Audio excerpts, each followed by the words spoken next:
During the flight, she falls asleep next to the billionaire, and the twins smile at him with the same clear eyes that he sees every day in the mirror. But before we dive into the full story, let me know where you're watching from and what time it is. Now subscribe to the channel and let's get started. The pregnancy test trembled in Jasmine Thompson's hands, the small pink plus sign undeniable beneath the harsh fluorescent light of her cramped bathroom. 22 years old, fresh out of San Diego Community College, and now this. Her fingers gripped the plastic stick tighter as she sank onto the closed toilet lid, her free hand instinctively moving to her still flat stomach. Twins. The doctor had confirmed it yesterday. Beyond the thin bathroom door, her roommates chatted loudly about weekend plans and upcoming exams. They had no idea that Jasmine's world had just tilted on its axis. She closed her eyes, remembering the first time Alexander had noticed her at Collins Enterprises, where she'd landed an internship through a diversity initiative program. 3 months ago, she had been analyzing environmental impact reports when Alexander Collins himself had stopped by her desk, eyebrows raised at her alternative energy proposal. "This perspective is unexpected," he had said, green eyes, striking emerald against his tanned face, studying her with newfound interest. "Who authorized this research path?" "No one, sir," she'd answered, straightening her posture. "It was an independent analysis I conducted during downtime." The next day, he'd invited her to discuss her ideas over dinner, an upscale restaurant where the menus had no prices, where she'd felt painfully aware of her discount store dress among women draped in designer labels. But Alexander had seemed genuinely captivated by her mind, leaning forward across the table as she spoke about renewable energy innovations. "You see the industry from angles I've never considered," he'd told her, refilling her wine glass. "Harvard and Stanford breed a certain type of thinking. Your perspective is refreshing." 6 months of secret dinners followed, weekends on his yacht, expensive gifts she initially refused, but eventually accepted when he insisted they were professional development investments. Despite her initial wariness, a girl from Harlem dating the 30-year-old heir to a clean technology empire, she had allowed herself to hope. Now, staring at the test in her hands, Jasmine took a deep breath and stood up. Alexander needed to know. They would figure this out together. The Collins Enterprises building dominated the San Diego skyline, 60 floors of gleaming glass and promise. Jasmine adjusted her blouse nervously in the reflection of the elevator doors as she ascended to the 45th floor. She'd rehearsed what to say a dozen times on the bus ride over. The receptionist looked up, recognition flickering across her face. "Miss Thompson, Mr. Collins is expecting you." Of course he was. She'd called his private line, voice steady despite her racing heart. "I need to see you. It's important." The office door opened into a sprawling corner suite with floor-to-ceiling windows overlooking the Pacific. Alexander stood by his desk, tall and imposing in a tailored navy suit that probably cost more than her entire year's rent. "Jasmine," he smiled, though it didn't quite reach his eyes. "What's so urgent?" She forced herself to maintain eye contact. "I'm pregnant, Alexander." His expression didn't change, but something in his posture shifted, hardened. "I see." "It's twins," she continued, voice smaller than she intended. "I found out yesterday." Alexander walked to the window, hands clasped behind his back. For a long moment he said nothing, just stared out at the ocean. When he finally turned, Jasmine didn't recognize the man looking back at her. "Twins?" He laughed, the sound devoid of humor. "You really think I would ruin my future for a girl from Harlem with a community college education? I have a legacy to protect." The words hit like physical blows. Jasmine stood frozen as Alexander pressed a button on his desk phone. "Send James in," he instructed, voice businesslike. His assistant entered moments later carrying a manila envelope. Alexander nodded, and the man placed it on the desk before discreetly exiting. $50,000. Alexander said, gesturing to the envelope. "More than enough to solve your problem. Sign this confidentiality agreement and never mention my name again." He didn't even look her in the eyes. "Frankly, you were just temporary entertainment. Interesting, exotic, but ultimately dispensable." "I'm not terminating the pregnancy," Jasmine whispered, her voice finding strength as she continued. "These babies are part of me." Alexander's face darkened. "Is that what this is? A trap to catch a Collins? Some elaborate scheme to secure your financial future?" "What? No." "You will always be insufficient, Jasmine," he cut her off, voice cold as steel. "No refinement, no connections, nothing required for the world I live in. Your presence in any child of mine's life would be a permanent embarrassment." Tears threatened, but Jasmine refused to let them fall. Not here. Not in front of him. These children deserve better than someone who sees them as a problem to solve. Alexander pressed another button. The office door opened, and 2 security guards entered. "Miss Thompson was just leaving," he said dismissively. "Please escort her from the building." The walk through the lobby seemed endless, employees turning to stare as security flanked her. Some faces showed pity, others disdain. Jasmine kept her chin up, even as humiliation burned through her. Outside, standing on the sidewalk as the glass doors closed behind her, she checked her phone. An email had already arrived. Her internship was terminated, effective immediately, due to performance issues. A text from a colleague. "Did you really try to seduce Alexander Collins? Everyone's talking about it." That night in her apartment, Jasmine discovered her building access had been revoked. Carefully crafted rumors about inappropriate behavior were circulating among her peers. In less than 8 hours, Alexander Collins had systematically dismantled her professional life. 3 months later, Jasmine stepped off a bus in Oakland, one suitcase in hand, the first hints of her pregnancy visible beneath her loose shirt. Without references and with increasingly limited options, she had secured 3 jobs: receptionist at a law office during the day, medical transcriptionist at night, and hotel maid on weekends. Her rented room was barely large enough for a mattress on the floor, a single lamp without a shade, and cardboard boxes holding what remained of her possessions. Each night she collapsed after 16-hour days, feet swollen, back aching, allowing herself only 4 hours of sleep before starting again. On a particularly brutal day in her 7th month, rain poured relentlessly as Jasmine waited at the bus stop after a 14-hour shift. Exhaustion and hunger clouded her vision. She had skipped lunch to cover for another receptionist. The world tilted suddenly, sidewalk rushing up to meet her. "Easy there, child," came a warm voice, gentle hands steadying her. "Let's get you sitting down." The elderly black woman helped Jasmine to a nearby bench, concern etched across her weathered face. "When's the last time you ate something, dear?" "This morning," Jasmine admitted. "I'm fine, really, just tired." "And the baby's father? Where is he while you're working yourself to collapse?" Something in the woman's kind eyes broke through Jasmine's carefully constructed defenses. In the small cafe where the stranger insisted on buying her dinner, Jasmine found herself sharing fragments of her story between tears. "My dear," the woman said, reaching across the table to take Jasmine's hand. "Revenge is a poison that kills the carrier first. But success? Success is the answer that needs no words." The woman introduced herself as Dr. Eleanor Jackson, one of NASA's first black female engineers, now retired. In Eleanor's small apartment filled with physics books and framed patents, Jasmine found something she'd lost months ago: hope.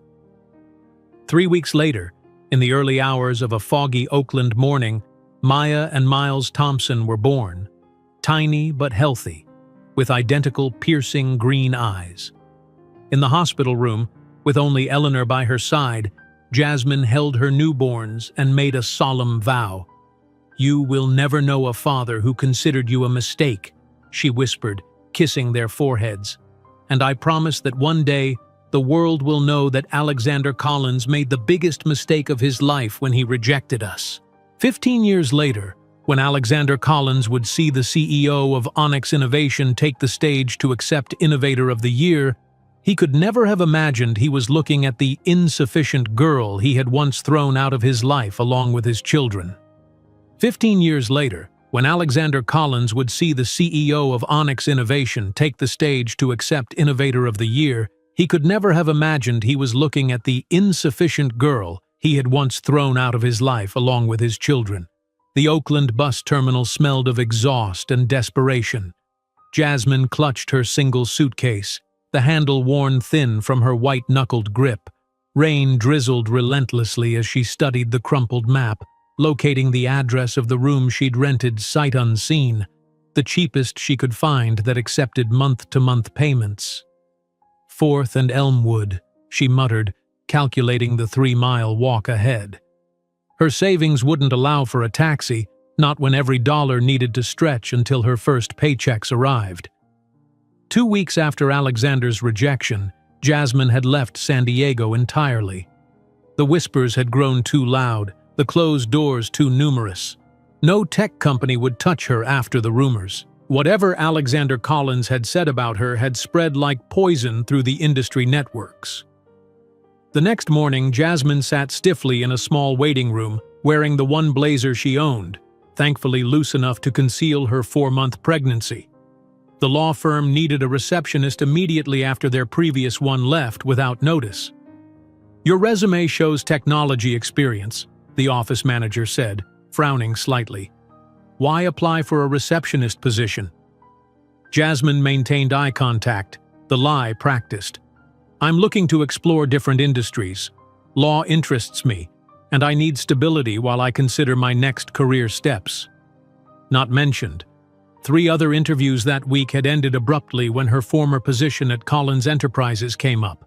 Not mentioned. The way her stomach clenched each morning with sickness that was part pregnancy, part terror. That evening, Jasmine stood in her rented room, surveying the space that would be home for the foreseeable future. A twin mattress on the floor, a single bulb hanging from the ceiling, a narrow window overlooking a brick wall. Her clothes remained in the suitcase. No dresser, no closet. She sat on the thin mattress, placed her hands on her slightly rounded belly and whispered, "We'll be okay. I promise." By the end of the week, she had secured 3 jobs: receptionist at the law firm from 8 to 5, medical transcriptionist from 6 to midnight, hotel maid at the Harbor Luxury Suites on weekends. Sleep became a luxury, scheduled in precise 4-hour blocks. At the reception desk, Jasmine answered calls with practiced professionalism, swallowing back morning sickness as the scent of the office manager's perfume wafted past. "Winters and Associates, how may I direct your call?" Her voice betrayed nothing of the fatigue weighing her limbs. Nights were spent in a nearly empty office building, headphones on, transcribing medical terminology while her back ached against the rigid chair. During brief breaks, she pulled out library books on engineering and physics, subjects that had always fascinated her. Education was the only way forward, the only path out of this desperate scramble for survival. Weekends brought the most physically demanding work. The Harbor Luxury Suites catered to wealthy business people, people like Alexander. Sometimes cleaning the marble bathrooms and changing fine cotton sheets, Jasmine imagined she might encounter him, pictured what she might say if she did. The fantasies never reached conclusion. There were no words adequate for what he had done. In her shared kitchen, Jasmine meticulously counted money each Sunday night. Rent, $450. Prenatal vitamins, $12. Bus passes, $68. Groceries, $100, if she was careful. Doctor's appointments, each one a careful calculation of what she could sacrifice elsewhere. "You're having twins, Miss Thompson," the community clinic doctor had said. "You need more rest and better nutrition than you're getting." Jasmine had nodded politely, knowing rest was an unaffordable luxury. That night she'd eaten an extra serving of beans and rice, forcing herself to finish even when exhaustion dulled her appetite. During lunch breaks at the law firm, while others socialized in the break room, Jasmine remained at her desk, a second-hand engineering textbook propped against her computer monitor. Diagrams of solar panels and notes on energy conversion filled the margins of her notepad, squeezed between phone messages and appointment reminders. "Planning a career change?" her supervisor once asked, eyeing the technical material. "Just keeping my mind active," Jasmine replied, closing the book quickly. By her 7th month, the physical toll became impossible to ignore. Her ankles swelled so severely that she had to leave her shoes unbuckled during transcription shifts. During hotel cleaning rotations, she found herself pausing, leaning against walls, waiting for dizziness to pass. The walking distance between bus stops and workplaces stretched impossibly longer each day. On a Friday in early November, Oakland suffered its worst rainstorm in decades. Jasmine stood at the bus stop after her shift at the law firm, already 20 minutes late for transcription duty. Rain pounded the flimsy shelter, water dripping through cracks onto her worn coat. She'd had no lunch that day. The office had ordered in food for a client meeting, but she'd missed the offering while answering calls. The digital bus tracker showed a 30-minute delay. Mentally recalculating her schedule, Jasmine realized she'd have barely 3 hours of sleep before her Saturday hotel shift. Black spots danced at the edges of her vision as she stepped back from the curb, away from passing cars splashing through puddles. The world tilted suddenly. Her knees buckled. The last thing she registered was the cold concrete rushing toward her face before everything went dark. "Child? Can you hear me?" Jasmine blinked, disoriented. An elderly black woman with silver-framed glasses leaned over her, holding an umbrella that sheltered them both. 2 shopping bags sat nearby, temporarily abandoned to help her. "I'm fine," Jasmine mumbled automatically, trying to rise. "Just slipped." "You didn't slip, you collapsed," the woman corrected firmly. "And you're not fine. When did you last eat?" The gentleness in the stranger's voice broke something in Jasmine. Tears mixed with raindrops on her face as the woman helped her to a nearby cafe, insisting on buying her soup and tea. "I'm Eleanor Jackson," the woman introduced herself once they were settled in a corner booth. "And you, my dear, look like you're carrying the weight of the world along with those babies." Perhaps it was exhaustion, or simply the kindness after months of struggle, but Jasmine found herself sharing fragments of her story. The promising internship, the relationship with Alexander, the cruel rejection, the systematic dismantling of her professional prospects. "He told me I would always be insufficient," Jasmine admitted, staring into her tea. "That I lacked refinement, connections, that my presence would embarrass any children I might have." Eleanor's eyes flashed with indignation. Men like that measure worth by bank accounts and family names because they've never had to create value of their own. She reached across the table, covering Jasmine's hand with her own. "The revenge is a poison that kills first who carries it. But success? Success is the answer that doesn't need words." As Jasmine listened, something shifted in her chest, the first loosening of the knot that had formed the day Alexander had her escorted from the building. "Who were you before he tried to define you?" Eleanor asked. "An engineering student. I couldn't afford to finish my degree, but I was good. Really good, especially at energy systems." Eleanor's smile widened. "Well, as it happens, I was one of the first black female engineers at NASA. Now I'm retired, but my mind still works just fine." She scribbled an address on a napkin. "Come by tomorrow. I believe we have things to discuss." That night, Eleanor insisted Jasmine stay on her couch rather than attempt the long bus ride home in her condition. The small apartment was unlike anything Jasmine had expected. Walls lined with bookshelves containing advanced physics texts, framed patents, and photographs of Eleanor with astronauts and presidents. "You worked on the Apollo missions?" Jasmine asked, studying a photo of a much younger Eleanor with a group of engineers. "Among other things," Eleanor replied modestly. "I specialized in thermal control systems, keeping things from overheating or freezing in space.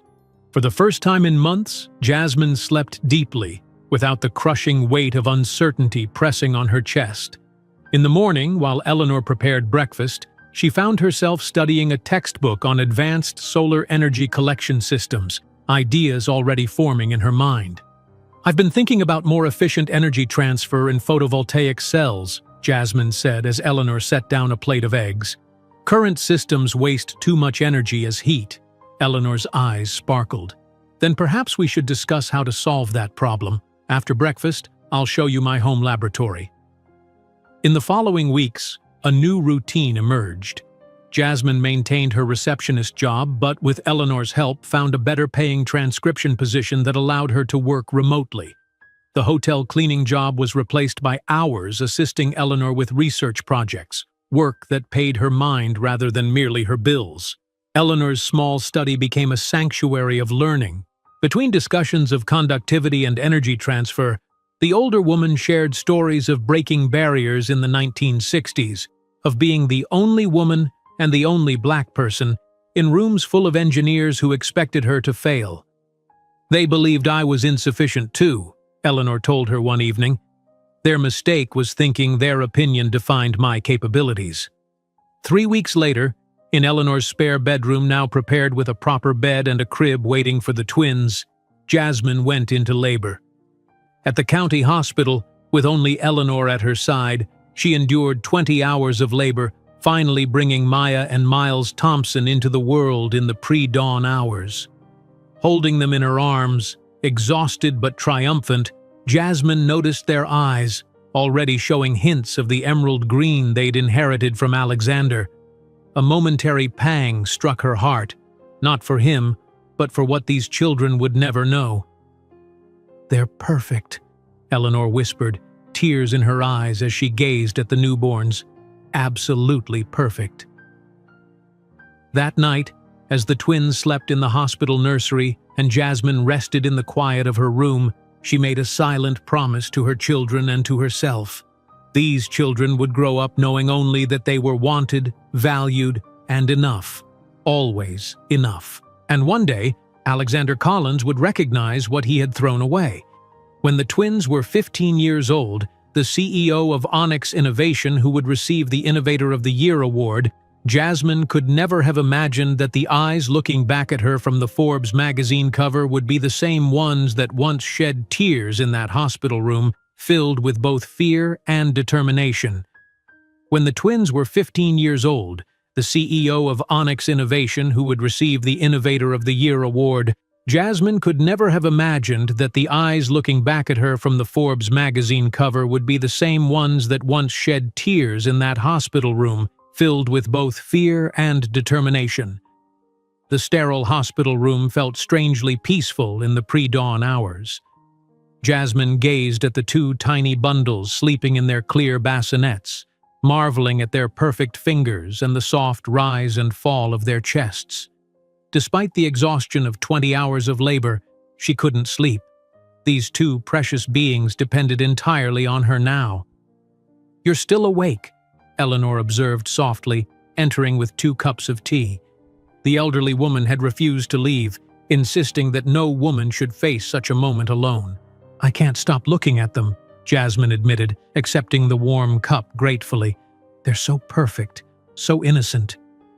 Eleanor settled into the chair beside the bed. "Have you decided on names?" Jasmine nodded.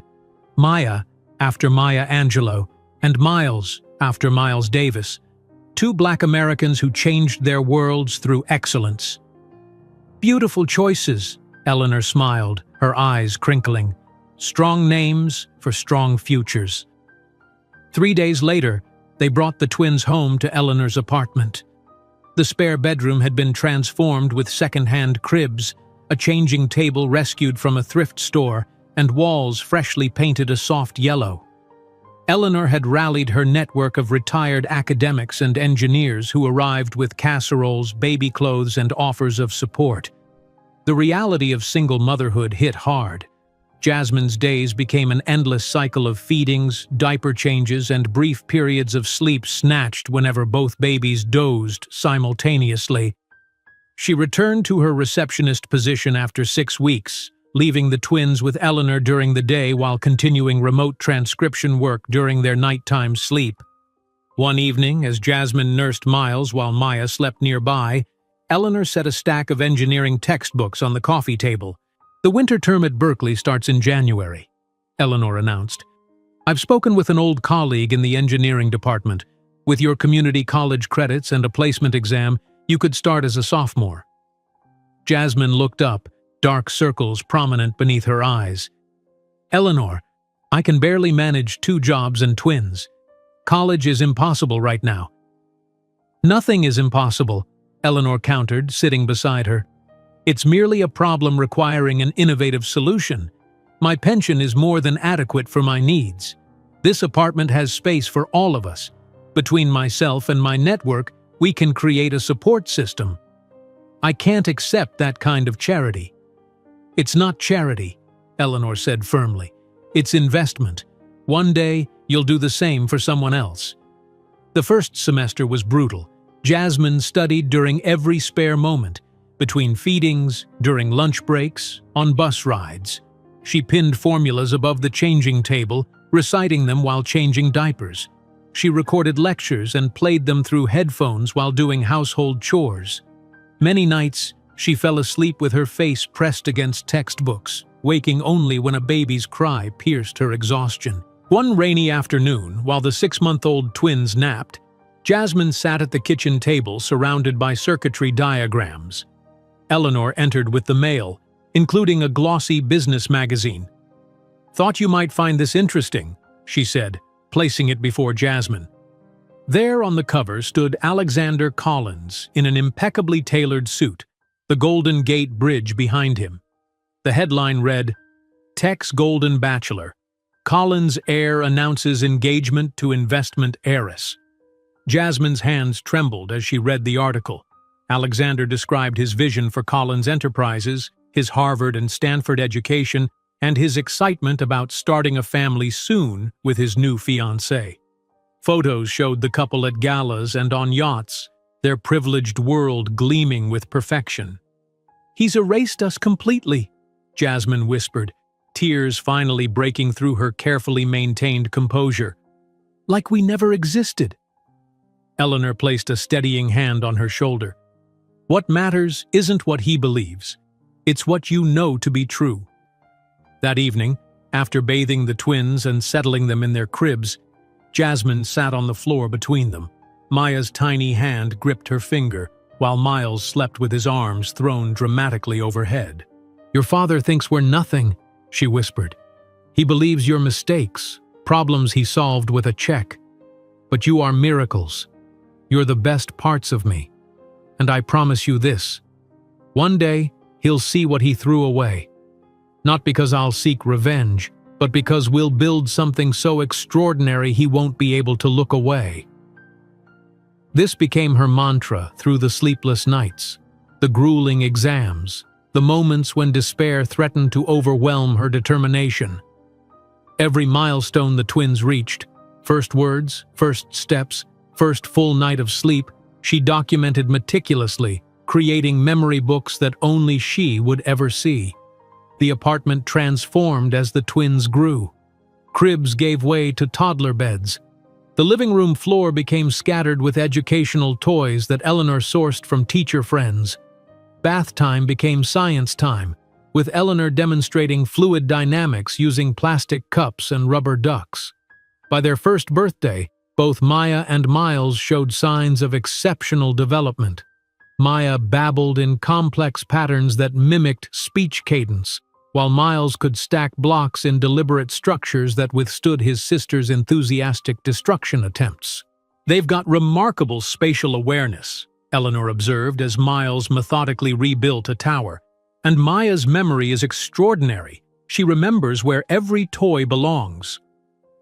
"They get their intelligence from me," Jasmine replied with a half-smile. Then, more seriously, "But they have his eyes. Exactly his eyes." On rare occasions, Jasmine allowed herself to search for information about Alexander online. His wedding made social page headlines. a lavish Napa Valley affair with 500 guests, the bride wearing a designer gown that cost more than Jasmine's annual income. The Collins Technology Prize was established under his direction, awarding grants to promising young engineers from elite universities. His company expanded into new markets, his fortune multiplied, his reputation as a visionary solidified. Meanwhile, Jasmine maintained her punishing schedule. During a rare free weekend, she sat on the apartment's small balcony with a notepad, sketching designs for a more efficient solar panel while the twins napped inside. The idea had come to her during a materials science lecture, a different approach to the semiconductor layer that might capture more sunlight without overheating. "Just doodling," she explained when Eleanor peered over her shoulder, but they both knew it was more. The first seeds of something that might one day grow into her own vision, separate from the shadow of Collins Enterprises. As the twins approached their second birthday, Jasmine's determination hardened into something more focused. Late one night, after completing a particularly challenging assignment for her engineering thermodynamics course, she opened her laptop and created a new document. Onyx Innovation, Business Plan, Draft. "Why Onyx?" Eleanor asked when she spotted the file name days later. "Because onyx is formed under immense pressure," Jasmine explained, "and because it's black and beautiful and strong." Eleanor's eyes glistened with pride. Perfect. The day the twins turned 3, Jasmine graduated with honors from Berkeley's engineering program, specializing in environmental systems. Maya and Miles sat in the audience wearing matching "My Mom is an Engineer" t-shirts that Eleanor had ordered specially. They clapped enthusiastically when her name was called, not fully understanding the significance but absorbing their mother's joy. That evening, as the 3 of them sat on a blanket in Berkeley's Strawberry Creek Park sharing a small celebration cake, a news alert popped up on Jasmine's phone. Collins Enterprises had just announced a major breakthrough in solar technology. The accompanying photo showed Alexander in a pristine lab coat, gesturing toward a prototype similar to designs Jasmine had sketched months earlier in her classes. "Mommy, why are you sad?"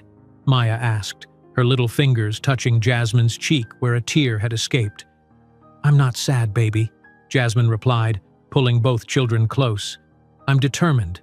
There's a difference." That night, after tucking the twins into bed with stories and kisses, Jasmine stood in the doorway watching them sleep. Maya with her hair in perfect coils against the pillow, Miles with his favorite dinosaur clutched against his chest, both with their father's striking green eyes, closed now in peaceful slumber. She thought about Alexander's words, "You will always be insufficient."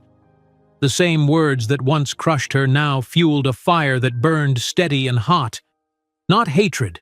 She couldn't afford the energy that hatred required, but resolute determination. "You are perfect," she whispered to her sleeping children.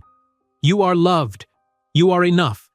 And I promise you that one day, the world will know that Alexander Collins made the biggest mistake of his life when he threw us away." Eleanor appeared beside her, wrapping an arm around Jasmine's waist. "They'll know it because of who you'll become, not because of who he failed to be." Jasmine nodded, her gaze fixed on the future sleeping peacefully before her. The young mother had no way of knowing that in a few short years her notes, scribbled between diaper changes and feedings, would transform into the patent that would revolutionize the solar energy industry and pave the way for her billion-dollar empire. The young mother had no way of knowing that in a few short years, her notes scribbled between diaper changes and feedings would transform into the patent that would revolutionize the solar energy industry and pave the way for her billion-dollar empire. 5 years passed like a whirlwind. The cramped apartment that had once seemed barely adequate for a young mother and twins had transformed, much like its occupants. What was once a makeshift study area in the corner now featured a proper desk where Jasmine frequently worked late into the night. The walls, once bare, now showcased the twins' artwork alongside framed certificates, evidence of milestones achieved against all odds. On this particular morning, Maya sat cross-legged on the living room floor, her fingers dancing across the keys of a second-hand keyboard. At 5 years old, she played Für Elise with a precision that had made her piano teacher gasp during her last lesson. "Mom, listen!" "I fixed the middle part," she called out, her green eyes, so startlingly like Alexander's, bright with accomplishment. Jasmine paused in the doorway, her Berkeley graduation robe draped over her arm. "That's beautiful, sweetheart. Perfect timing." Across the room, Miles methodically arranged puzzle pieces on the coffee table. The 1,000-piece solar system puzzle had been labeled for ages 12 and up, yet he was nearly finished after just 3 days. "Pluto's technically not a planet anymore," he commented without looking up, slotting Neptune into place with careful precision. "But they included it anyway. Scientifically inaccurate." Jasmine smiled at her son's analytical mind, another inheritance from his father, though she tried not to dwell on that thought. "Ready for the big day, you two? Grandma Eleanor will be here in 20 minutes. "Will there be cake after your graduation?" Maya asked, carefully pronouncing each syllable of the unfamiliar word. "Small one, but we'll have a proper celebration this weekend," Jasmine promised, checking her watch. Her engineering thermodynamics professor had requested a brief meeting before the ceremony, probably to discuss the research fellowship she'd applied for. The doorbell rang, and Eleanor entered, looking elegant as always in a teal dress with her silver hair perfectly coiffed. "There's my favorite family," she announced, bearing gift bags for the twins and a slender box for Jasmine. "You didn't need to bring anything," Jasmine protested as the children eagerly accepted their presents. "Nonsense. It's not every day my protégé graduates with honors in environmental engineering," Eleanor replied, pressing the box into Jasmine's hands. "Open it." Inside lay a sleek fountain pen in polished black with gold trim, engraved along its length in delicate script, "Jasmine Thompson, B.Eng. The beginning of greatness." "Eleanor," Jasmine whispered, emotion tightening her throat. "For signing your first patent application," the older woman said with a wink. "I have a feeling it won't be long now." Hours later, as Jasmine crossed the Berkeley graduation stage, the twins' enthusiastic cheering rose above the polite applause. She spotted them instantly, matching "My Mom is an Engineer" t-shirts, making them easy to identify in the sea of formal attire.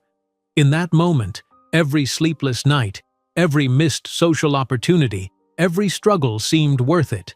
Her professor had indeed wanted to discuss the fellowship, offering her a position in his renewable energy research lab, a rare opportunity that would provide steady income while she continued her studies.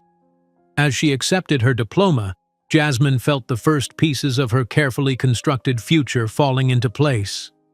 That evening in Strawberry Creek Park, the three of them sat on a blanket sharing a small celebration cake. Maya had frosting on her nose, and Miles was calculating how many more pieces they could cut from the remaining portion. "Mom, are you an important scientist now?" Maya asked, licking her fork. Jasmine laughed. "Not yet, sweetie. I'm just starting." "But you will be," Miles stated with absolute certainty. "Probability suggests that with your intelligence quotient and work ethic, success is statistically likely." "Where did you learn to talk like that?" Jasmine asked, amazed. "Grandma Eleanor's physics books," he answered simply. As twilight settled over the park, Jasmine's phone pinged with a news alert. She had set notifications for Collins Enterprises years ago, unable to completely sever that connection to her past. The headline made her stomach clench.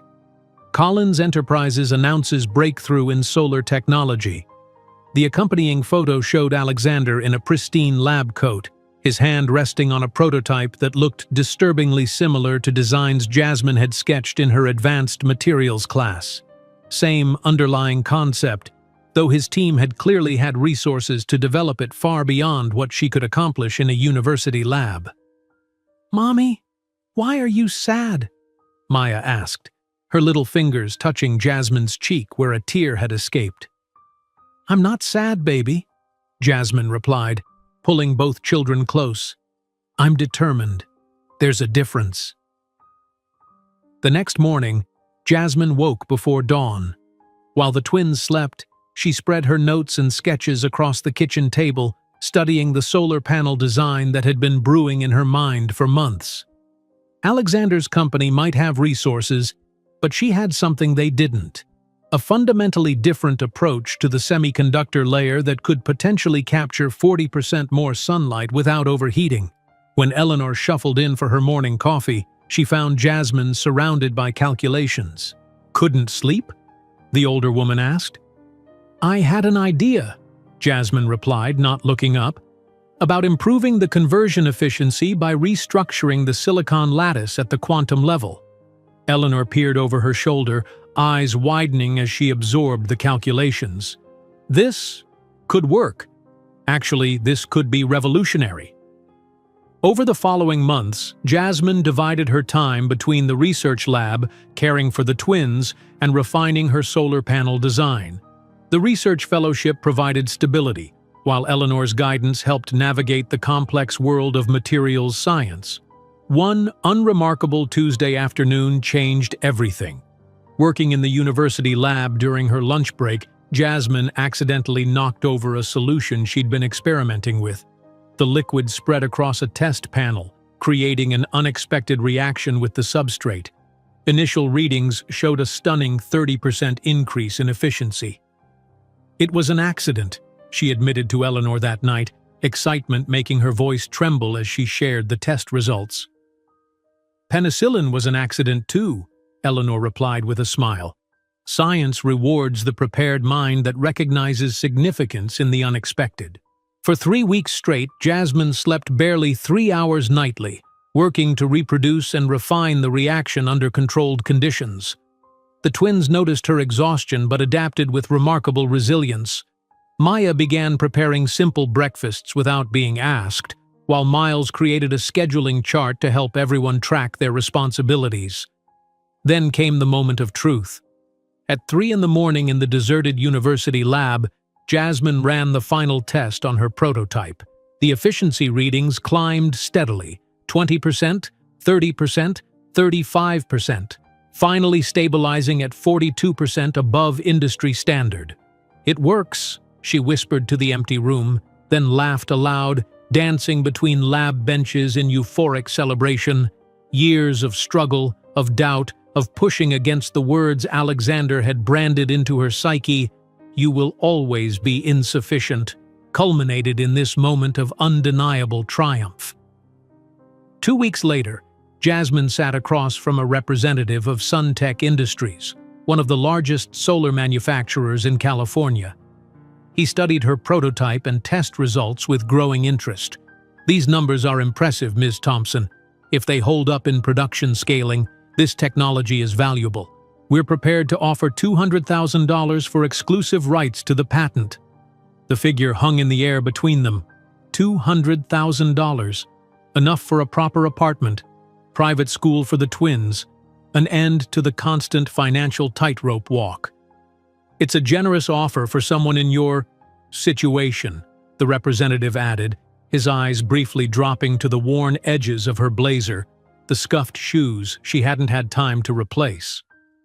That evening, Jasmine sat with Eleanor on the small balcony, nursing cups of tea as they watched the sun set.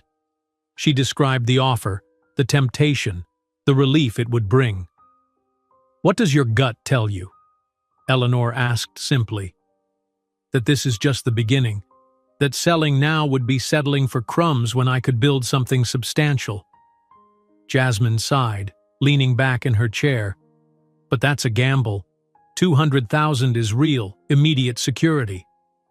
"Selling is easy," Eleanor said, her weathered hand covering Jasmine's. "Building is hard, but what you build will truly be yours." That night, Jasmine researched funding options until her eyes burned. Venture capital seemed unlikely. A single mother with no business experience would hardly attract traditional investors. But a small government program for minority entrepreneurs caught her attention. $50,000 startup loans with favorable terms. For 2 weeks, she worked on her application between shifts and childcare, refining business projections and technical specifications until 3 a.m. most nights. The twins, now understanding the importance of this opportunity, created a handmade sign for her desk. Mommy's Company, Onyx Innovation. When the approval letter arrived, Jasmine stared at it in disbelief. $50,000, exactly the amount Alexander had offered to solve his problem 5 years earlier. The symmetry felt meaningful, as if the universe had come full circle. The twins helped set up the first office of Onyx Innovation in their spare bedroom. Maya colored a cardboard sign for the door, while Miles organized supplies with meticulous precision. Standing in the doorway, watching her children's enthusiasm, Jasmine felt something she hadn't experienced in years. Not just determination or resilience, but genuine hope for a future brighter than mere survival. One day, she promised them as they proudly displayed their contributions to the fledgling company, "This will be a real office in a real building with real scientists working for us." "With a snack room?" Maya asked hopefully. "And a laboratory?" Miles added. "Both," Jasmine assured them. "We'll build something extraordinary, together." That night, while the twins slept and Jasmine worked on her business plan, Alexander Collins signed contracts worth millions with energy suppliers, completely unaware that the woman he had rejected was about to transform the industry he thought he dominated. That night, while the twins slept and Jasmine worked on her business plan, Alexander Collins signed contracts worth millions with energy suppliers, completely unaware that the woman he had rejected was about to transform the industry he thought he dominated. 5 years passed with relentless intensity. What had begun in a cramped spare bedroom now occupied a modest industrial space on Oakland's outskirts. The sign on the door, no longer cardboard but brushed aluminum, read Onyx Innovation in sleek, confident lettering. Inside, the transformation was even more remarkable. Jasmine surveyed her small kingdom from the doorway. 3 employees hunched over workstations, testing prototype panels under specialized lighting. Equipment that had taken 2 years of careful budgeting to acquire hummed efficiently. Every inch of the space reflected calculated sacrifice and stubborn determination. "The Anderson contract projections are ready for review," said Tricia, a recent engineering graduate who had chosen Onyx over larger companies, drawn by Jasmine's vision. "I'll review them tonight," Jasmine replied, checking her watch. 3:15, just enough time to make it to the twins' school before dismissal. At 32, Jasmine Thompson hardly resembled the desperate young mother who had once juggled 3 jobs while pregnant. She wore her confidence like armor, her business attire modest but impeccable. Only in the privacy of her apartment did she still fret over balance sheets and loan payments, the financial tightrope still treacherously thin despite their progress. The elementary school playground bustled with activity as she arrived. Maya and Miles, now 10 years old, stood apart from the chaotic games of their peers. Maya sat beneath a tree, fingers moving through imaginary piano exercises while reading a mathematics text several grades above her level. Miles hunched over a chessboard opposite a frustrated-looking teacher, his expression calculating as he moved his knight. "Checkmate in 3 moves," he announced calmly. The teacher blinked in surprise, studying the board. "I believe you're right, Miles. That's the 4th time today." "Maya! Miles!" Jasmine called, waving. They gathered their belongings with practiced efficiency, joining her at the gate. These weren't typical 10-year-olds. Their exceptional intelligence had become impossible to ignore by age 7, leading to specialized testing and eventual placement in a school for gifted children. Full scholarships had made it possible, a blessing Jasmine never took for granted. "We got our science project assignments," Maya announced as they walked to the bus stop. "I want to do mine on harmonic frequencies in mathematics and music." "Mine's on solar efficiency improvements using quantum dot alignment," Miles added. "Can I use your old research notes, Mom?" Jasmine smiled at her son's ambition. "That's graduate-level research, Miles." "I know," he replied matter-of-factly. "That's why it's interesting." Their apartment, though still modest, had improved significantly. A second-hand upright piano occupied one corner, Maya's pride and joy, acquired through a grant program for gifted musicians. Bookshelves lined the walls, filled with advanced texts on subjects ranging from astrophysics to zoology. A small desk in the living room served as Jasmine's home office, where she often worked into the night after the twins were asleep. "Homework first," Jasmine reminded them as they dropped their backpacks. "Then you can help me with some calculations for work." The twins nodded in unison, already settling at the kitchen table. Including them in her work had begun as necessity. Childcare was expensive, and bringing them to the galpon during weekend shifts was cheaper than a sitter. But their natural aptitude for science had quickly transformed them from observers to contributors, their young minds offering perspectives that sometimes startled even Jasmine. Her phone rang, Eleanor calling from her medical appointment. "All clear," the elderly woman reported cheerfully. "Doctor says I'm surprisingly healthy for 82. "We'll celebrate tonight," Jasmine promised. "The twins are making dinner." "Vegetable lasagna," Maya called from the background, with the rectangular equations for proper layer distribution. Later that evening, as the twins finished homework and prepared ingredients for dinner, Jasmine's laptop pinged with an email notification. Opening it, she stared in disbelief at the message. Government Solar Initiative Contract Number GS2789EMS. Thompson. "We are pleased to inform you that Onyx Innovation has been selected as the primary supplier for the California State Building's solar retrofit project." The contract value made her breath catch. $2 million, more than quadruple their previous largest project. "We got it," she whispered, then louder, "We got the contract." The twins abandoned their homework, crowding around the screen as Jasmine explained the significance. This wasn't just money. It was legitimacy. A government contract of this size would put Onyx on the map, opening doors previously closed to them. "Does this mean we can get a bigger apartment?" Maya asked practically. Jasmine shook her head. "Every cent goes back into the company. We need to expand production, hire more engineers, improve the manufacturing process." "Reinvestment strategy." Miles nodded approvingly. "Long-term growth over short-term comfort. Statistically sound." The following months brought frenetic activity. Onyx Innovation moved to a larger facility, tripled its workforce, and established its first true research laboratory. Jasmine worked 18-hour days, overseeing production while continuing to refine their proprietary technology. The successful completion of the government contract generated industry buzz. Smaller contracts followed, then larger ones. Tech publications began mentioning Onyx as an up-and-coming player in renewable energy. Jasmine scrupulously avoided publicity, focusing entirely on building the company's reputation for quality and innovation. "You should be the face of Onyx," Eleanor suggested during Sunday dinner, now a weekly tradition as the twins helped prepare increasingly sophisticated meals. "You have a compelling story. The technology speaks for itself," Jasmine countered. "Besides, I'm not ready for that kind of exposure." What remained unspoken, fear that Alexander might discover her success, might suddenly develop interest in the children he had rejected. One unremarkable Tuesday, Jasmine received a call from an unfamiliar number. "Ms. Thompson, this is Warren Blackstone from Horizon Ventures. Your company has come to our attention, and we represent a client interested in acquiring your technology.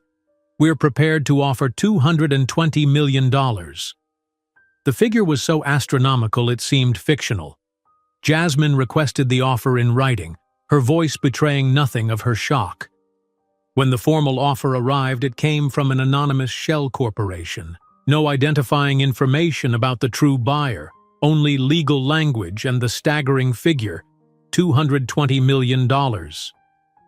That evening, after the twins were asleep, Jasmine spread the offer documents across the kitchen table, staring at them as if they might transform before her eyes.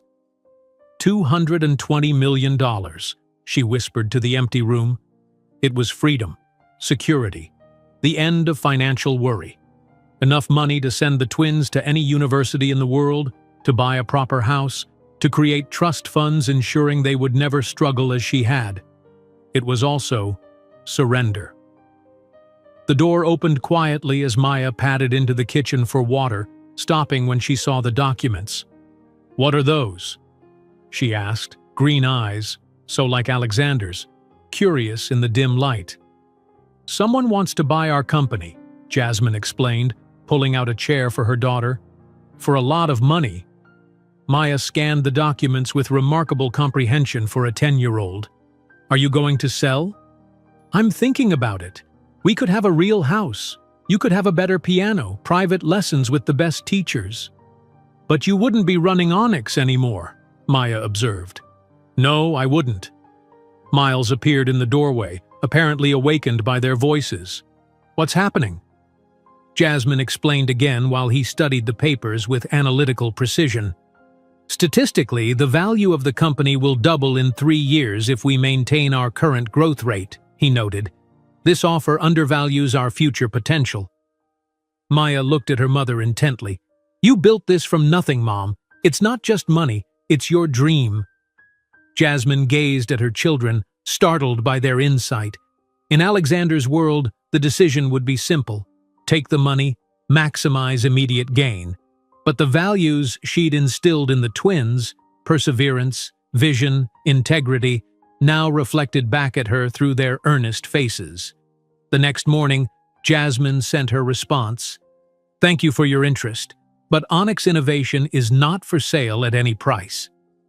6 months later, Onyx Innovation moved into its first real headquarters, a renovated warehouse in downtown Oakland. The space included proper laboratories, engineering offices, and the promised snack room that delighted Maya. Jasmine's small team expanded to 30 employees, many of them women and minorities who had faced their own barriers in the tech industry. During this time, Maya's piano playing advanced to competition level, while Miles became the youngest member ever admitted to the California Chess Federation's Adult League. Their academic achievements continued to astonish teachers, resulting in personalized curriculum plans to accommodate their accelerated learning. One evening, as the three of them drove home from a small ceremony where Jasmine had received an Emerging Entrepreneur Award, their route took them past the gleaming San Francisco tower housing Collins Enterprises. Jasmine's hands tightened momentarily on the steering wheel, her eyes lifting to the illuminated logo near the top floor. That's one of our competitors, right? Miles asked, following her gaze. Collins Enterprises? Yes, Jasmine replied carefully. One of the largest clean energy companies in the country. Their CEO looks like us, Maya observed innocently. I saw his picture in a magazine. He has the same eyes. Jasmine swallowed hard.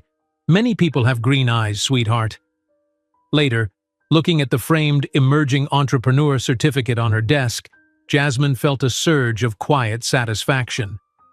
The journey from rejected intern to recognized industry leader had been grueling, but every small victory moved them further from the shadow of Alexander's dismissal. We're not there yet, she whispered to herself, glancing at a photo of the twins on her desk. But we're on the right path. As Alexander Collins examined the report about the mysterious company that had rejected his anonymous offer of $220 million, he had no idea that in the blurred photos of the founder was the woman and the children he had discarded as insufficient for his world. As Alexander Collins examined the report about the mysterious company that had rejected his anonymous offer of $220 million, he had no idea that in the blurred photos of the founder was the woman and the children he had discarded as insufficient for his world. 5 more years passed, each one accelerating the trajectory that Jasmine had meticulously plotted. The pre-dawn light filtered through floor-to-ceiling windows as she completed her morning stretches, gazing out at the magnificent view of the San Francisco Bay. Her elegant duplex apartment on the 27th floor was a testament to deliberate choices. Not the most expensive she could afford, but beautiful, functional, and strategically located just 15 minutes from Onyx headquarters. The alarm chimed softly. 5:30. Time for her morning run. Jasmine slipped into premium athletic wear, a far cry from the worn sweats she'd once exercised in. Her reflection in the mirror showed a woman transformed. At 37, Jasmine Thompson radiated confidence, her posture straight, her gaze direct. The youthful vulnerability had been replaced by something formidable, not hardness, but the unshakable self-assurance of someone who had built herself from scratch. "Good morning, Ms. Thompson," greeted the doorman as she exited the building. "Beautiful day for a run." "Perfect day," she agreed, setting off along her usual 5-mile route along the waterfront. The Onyx Innovation headquarters dominated Oakland's revitalized business district, an architectural marvel of glass and sustainable materials that generated 120% of its own energy needs. Inside, a workforce of 1,500 moved with purpose through open workspaces and state-of-the-art laboratories. What had begun in a rented galpon now occupied an entire city block, its name illuminated in understated elegance against the morning sky. "Morning, Chief," called the security team as Jasmine entered through the executive entrance 2 hours later, freshly showered and dressed in a tailored Armani suit. "The Tokyo team sent over their test results at 4 this morning. Dr. Patterson says it exceeds expectations." "Send them to my tablet, please," she replied, stepping into the private elevator. Her office occupied the top floor, not because she needed status symbols, but because it allowed her to see the sprawling solar testing field behind the building. Floor-to-ceiling windows faced east, letting natural light flood the space. The decor balanced professionalism with personal touches. Industry awards lined one wall, while family photos occupied pride of place on her desk. "Your 9 o'clock was pushed to 9:30, her assistant informed her, "and the twins called. Maya wanted to remind you about her recital tonight." Jasmine smiled. "As if I could forget." 3 hours later, she stood in the main research laboratory, surrounded by scientists reviewing data from their newest innovation, a revolutionary energy storage system that could potentially transform the global market. "The efficiency rates are unprecedented," Dr. Amit Patel explained, swiping through graphs on the projection screen. "We're seeing 97% retention over 72 hours compared to industry standard of 68%.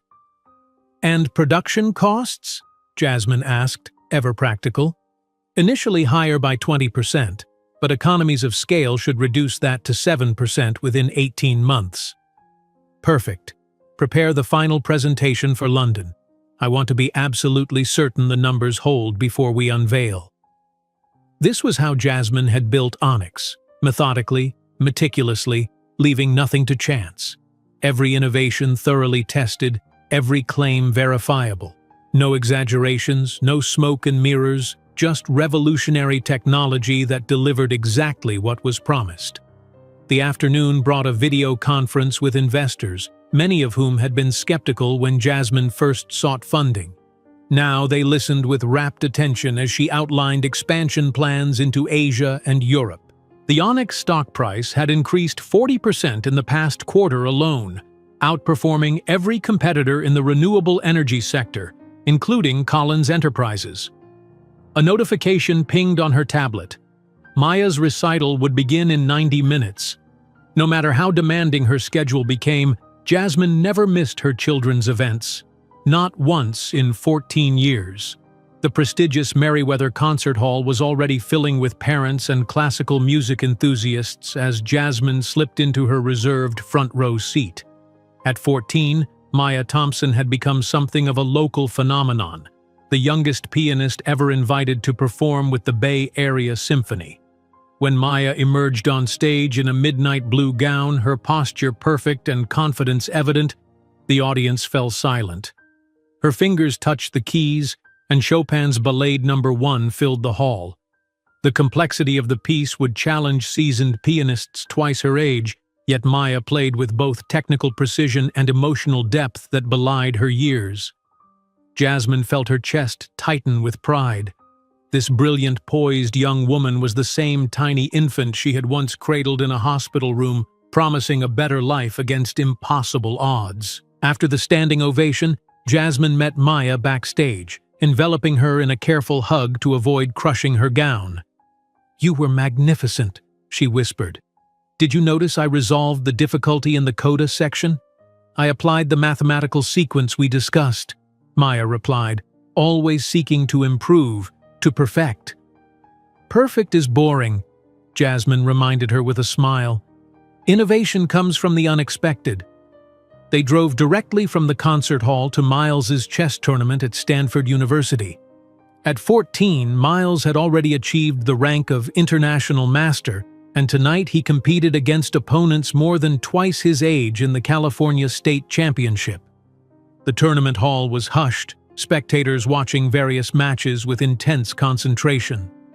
Miles sat at a board near the center, his expression revealing nothing as he considered his next move. His opponent, a renowned chess professor from Berkeley, studied the board with growing consternation. After observing for several minutes, Jasmine checked her phone. The Forbes article had just gone live, featuring her on the cover as the Innovator of the Year. The accompanying profile detailed Onyx Innovation's meteoric rise and Jasmine's revolutionary approach to energy storage. She allowed herself a moment of satisfaction before tucking the phone away. Public recognition was useful for the company, but she had learned long ago that external validation was ephemeral. Miles won his match in dramatic fashion, a sacrifice play that observers would analyze for weeks afterward. As the family drove home, the twins discussed their respective performances with the analytical precision that characterized them both. The Bernoulli sequence I applied to the arpeggios created an interesting tension, Maya explained. Similar to my knight sacrifice, Miles nodded. Temporary disadvantage for ultimate positional superiority. Jasmine listened, marveling at these extraordinary humans she had raised, their intellects sharp, their talents exceptional, their values solid. They had inherited Alexander's analytical mind and her own tenacity, creating something greater than either parent alone could have produced. The following morning, her phone rang as she finished her pre-dawn meditation. "Jasmine, have you seen the Wall Street Journal?" Eleanor's voice held barely contained excitement. "Not yet. What is it?" "Front page business section. The woman changing the future of solar energy. And darling, the stock jumped 17 points in pre-market trading." Later that day, as Jasmine reviewed final preparations for the London conference, her chief financial officer entered with news that momentarily stole her breath. The latest valuation just came in. With the projected earnings from the new storage technology, Onyx Innovation is officially valued at $2.8 billion. That evening, the family gathered in their kitchen, the heart of their home, regardless of how success had transformed other aspects of their lives. Maya's acceptance letter from Yale lay on the counter alongside Miles. Both offered full scholarships to the special program for exceptional talents, making them the youngest students ever admitted. "Mom, did you review my presentation for the Young Scientists competition?" Maya asked, expertly chopping vegetables for dinner while simultaneously scanning an advanced calculus text. "I sent my observations via email," Jasmine replied, smiling proudly. "Your approach to cold fusion is revolutionary." Miles entered the kitchen carrying a miniaturized prototype, his expression focused. "I think I've solved the stabilization problem. Can I test it at the company lab today?" "Tomorrow morning," Jasmine promised. "Tonight is family dinner, no exceptions." As they ate, Jasmine observed her children with immense pride.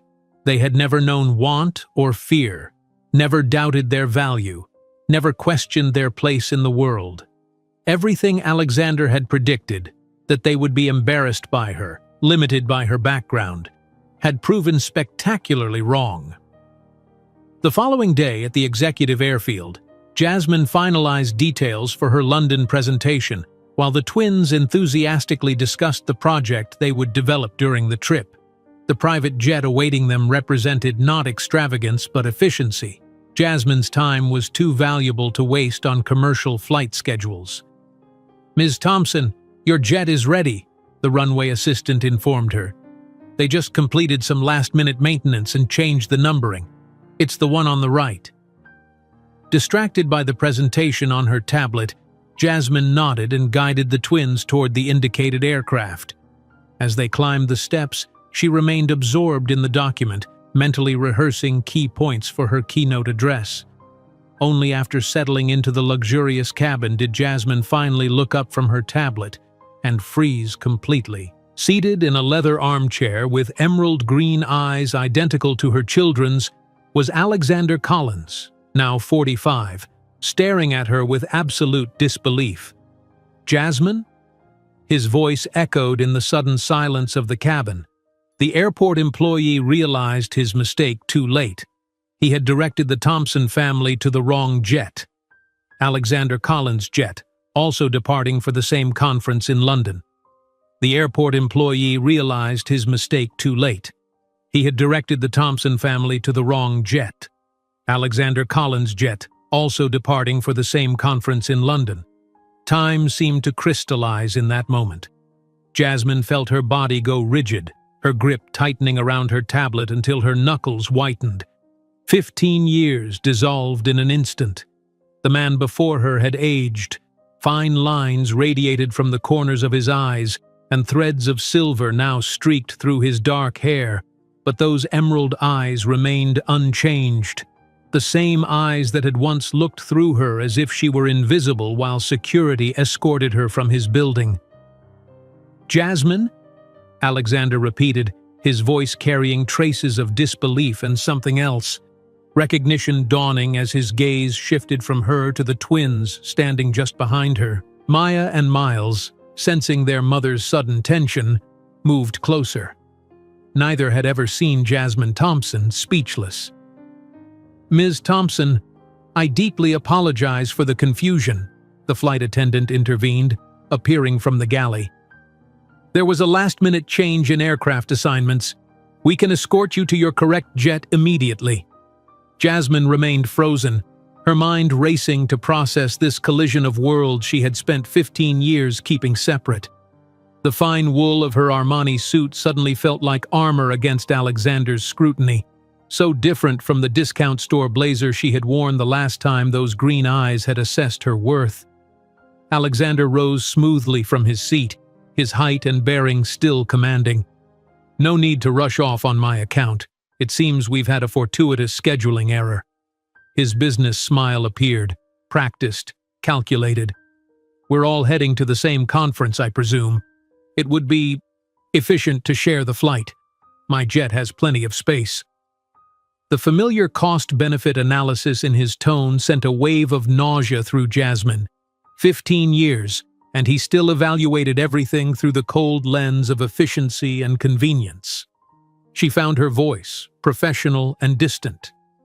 "That won't be necessary. We have preparations to complete on our own aircraft." "Mom?" Maya's question held concern and curiosity. Jasmine straightened her spine, making a split-second decision. Running would only create more questions. Better to handle this with the poise she had cultivated as CEO.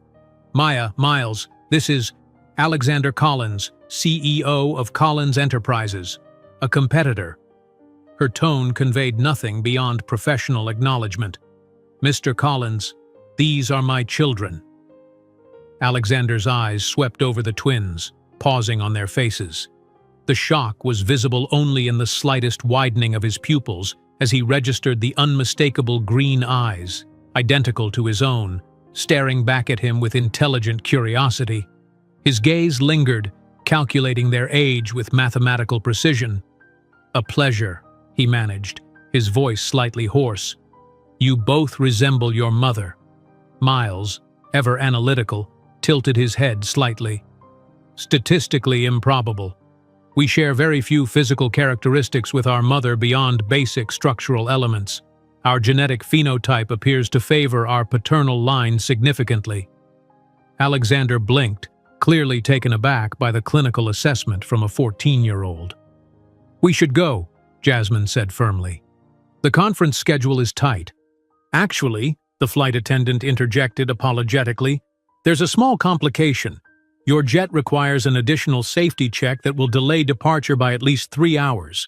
Mr. Collins's aircraft is cleared for immediate takeoff." Alexander seized the opportunity. "London is 11 hours away and we're both scheduled for the opening day. The logical solution is obvious." His eyes met Jasmine's, a challenge embedded in their emerald depths. unless there's some specific reason you'd prefer to wait. The implied question hung between them. Jasmine recognized the trap. Refusing now would raise questions she wasn't prepared to answer. After 15 years of protecting her children from the truth, she wouldn't let Alexander force her hand so easily. Fine, we'll share the flight. Her voice remained neutral, betraying none of the turmoil beneath. The next hour unfolded with excruciating slowness. The twins settled into luxurious seats, immediately immersing themselves in their respective projects, Maya with her composition notes, Miles with engineering diagrams. Alexander attempted several business-appropriate conversational gambits, each met with Jasmine's polite but impenetrable responses. "Your company has grown impressively in recent years," he observed after their meal service, studying her over the rim of his crystal water glass. "Your renewable storage solution presentation is scheduled directly before mine tomorrow." "Yes, quite the coincidence." Jasmine maintained steady eye contact, revealing nothing. "You've refused some acquisition offers, I understand." A slight smile played at her lips. "Anonymous ones? Like the 220 million 5 years ago? Or the more recent 1.2 billion? The slight widening of his eyes confirmed her suspicion. Alexander had been behind those attempts to purchase her company without revealing his identity. "You knew?" he asked quietly. "I make it my business to know who I'm dealing with, Mr. Collins. Always." After several hours, the twins drifted to sleep, exhausted from their early morning. Miles shifted in his slumber, his left wrist falling exposed on the armrest. The small crescent-shaped birthmark, identical to the one Alexander had carried since birth, lay visible in the cabin's soft lighting. Alexander's gaze fixed on it, his breath catching audibly. "They are mine," he whispered, not a question but a stunned realization. "No," Jasmine replied, her voice steel wrapped in silk. "They are mine.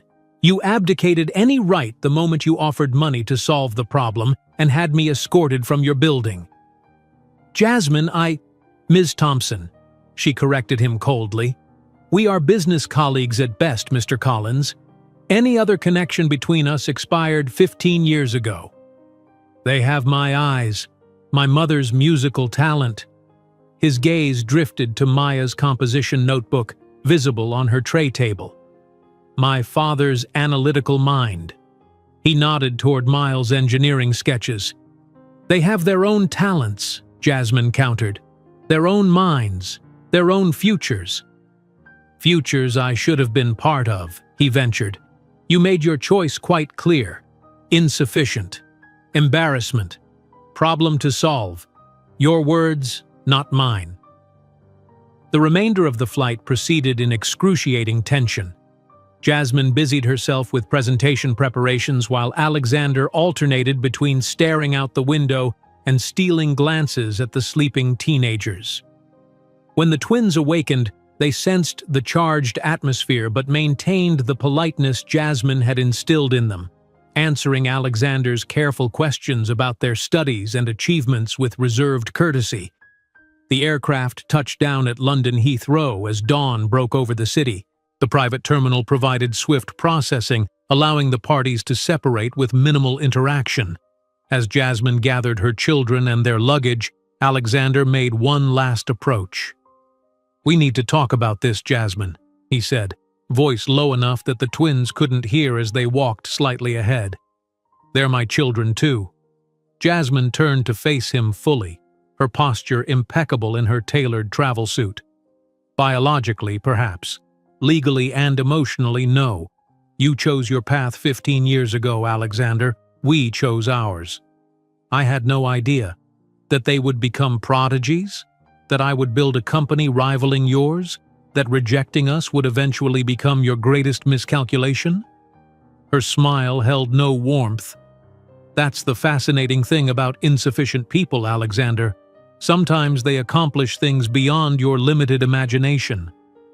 She turned to join her children, but his voice stopped her once more. "You named them Maya and Miles." Something like genuine emotion colored his words. "Yes, she acknowledged without turning back. "Beautiful names," he said softly. Only then did she look over her shoulder, meeting his gaze directly. "They deserved beautiful names. They deserved everything you decided they weren't worth having." In the waiting limousine, Maya studied her mother's face carefully. "You know him, don't you? Beyond being a competitor?" Jasmine maintained her composure. "We've crossed paths before, professionally." Miles, ever observant, remained silent, his analytical mind clearly processing the strange tension he had witnessed. As their vehicle pulled away, Jasmine gazed out the window, momentarily glimpsing Alexander standing alone on the tarmac, watching their departure with an expression that, for the first time in 15 years, held something other than arrogance, perhaps the dawning recognition of everything he had thrown away. When they arrived at the hotel, she pushed the encounter from her mind. Tonight was about preparation. Tomorrow she would deliver the most important presentation of her career. She couldn't allow Alexander Collins to disrupt 15 years of carefully constructed success. Not again. While Jasmine helped the twins settle into their suite, Alexander Collins sat alone in his penthouse, staring at his tablet. On the screen was Jasmine's Forbes cover, her confident smile betraying nothing of their shared history. Beside it, he'd opened another window, the public profiles of Maya and Miles Thompson, young prodigies already making names for themselves in music and mathematics. Their green eyes, his eyes, stared back at him from photographs of piano recitals and chess tournaments. When Jasmine approached the grand ballroom stage the following evening, neither she nor Alexander could imagine that 24 hours later, 15 years of secrets would be exposed before the global technological elite, with consequences neither was prepared to face. When Jasmine approached the grand ballroom stage the following evening, neither she nor Alexander could imagine that 24 hours later, 15 years of secrets would be exposed before the global technological elite, with consequences neither was prepared to face. The Millennium London Hotel's grand ballroom gleamed under crystal chandeliers, their light reflecting off polished marble floors where the world's technological aristocracy mingled. CEOs in bespoke suits worth more than Jasmine's first apartment conversed with government officials and venture capitalists. Screens around the perimeter displayed stock tickers and industry news, while waiters circulated with champagne and canapés on silver trays. Jasmine stood in the wings, reviewing her presentation one final time. Her midnight blue Stella McCartney suit, an investment in the image Onyx needed to project, felt like armor as she watched Alexander Collins work the room. He moved with the easy confidence of someone born to privilege, shaking hands and accepting greetings as his birthright. 5 minutes, Ms. Thompson, a coordinator informed her, adjusting her microphone pack. Maya and Miles sat in reserved front-row seats, both impeccably dressed and composed beyond their 14 years. Jasmine had chosen their placement deliberately, directly in Alexander's line of sight when he would inevitably look toward the stage. Let him see what he had discarded, what he had missed. "It is my distinct pleasure to introduce our keynote speaker," announced the conference chairman. In just 10 years, she has transformed theoretical solar efficiency models into practical applications that have redefined industry standards. Please welcome Jasmine Thompson, founder and CEO of Onyx Innovation. Applause erupted as Jasmine strode onto the stage, her posture perfect, her smile confident but measured. This was her moment, the culmination of 15 years of relentless work. "Thank you," she began, her voice steady. "Today, I'm pleased to introduce Onyx Innovation's latest breakthrough, a solar energy storage system that achieves 97% efficiency over 72 hours, making intermittent renewable energy a viable primary power source for the first time." For the next 30 minutes, Jasmine commanded the room with data, projections, and practical applications. She didn't simply present information. She wove a vision of a transformed energy landscape. Throughout, she was keenly aware of Alexander in the front row, his expression shifting from professional interest to undisguised admiration as the revolutionary nature of her innovation became clear. "This isn't merely an incremental improvement," she concluded. "This is a fundamental paradigm shift in how we harness and deploy solar energy. Thank you." The applause was immediate and enthusiastic. Jasmine had deliberately undersold and over-delivered, the opposite of most tech presentations. The conference chairman returned to the stage, adjusting his glasses. "Remarkable. We'll now take a few questions from the audience." Hands shot up throughout the ballroom. Jasmine fielded technical inquiries with precision, explaining complex concepts in accessible terms without oversimplification. Each response further cemented Onyx's position at the forefront of renewable energy technology. Then, as the session was nearly complete, Alexander Collins rose from his seat, catching the eye of the moderator, who quickly passed him a microphone. "Ms. Thompson," he began, his voice carrying that familiar authoritative tone, "your trajectory is truly remarkable. From intern to billionaire CEO in just 15 years. Many here wonder how you achieved so much, so young, while raising 2 children alone." The room fell silent. The question carried an unmistakable undercurrent that rippled through the audience. This wasn't a technical inquiry, it was personal, almost challenging. Jasmine's expression remained neutral, but her eyes hardened. "An interesting question, Mr. Collins," she replied, her voice calm. "Perhaps because I learned early that people who consider you insufficient are actually incapable of recognizing genuine value." A murmur passed through the audience. Those familiar with industry players recognized the tension between 2 competing CEOs, but only Alexander and Jasmine understood its true nature. Alexander pressed on. "And what about the father of these brilliant children?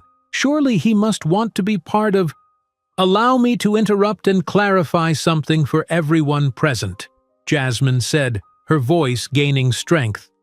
15 years ago, when I discovered I was pregnant with twins, the man who biologically contributed to their existence offered me money to solve the problem because, according to him, I was insufficient for his privileged world." The murmuring intensified. Cameras that had been documenting the technological presentation now focused on the unfolding human drama. "This same man," she continued, her gaze locked with Alexander's, "anonymously tried to purchase my company 3 times in recent years, unaware it belonged to the woman he discarded. And now, this man stands in this room, pretending interest in children he never wanted to know." All eyes turned to Alexander, who had gone visibly pale, his composed facade cracking. "Mr. Collins, you're not asking a question about technology. You're attempting to claim something you categorically rejected. And just as I declined your acquisition offers, I reject this belated attempt at appropriation as well." The side screens displaying stock tickers suddenly seemed prophetic. Collins Enterprises shares began dropping in real time while Onyx Innovations climbed steadily.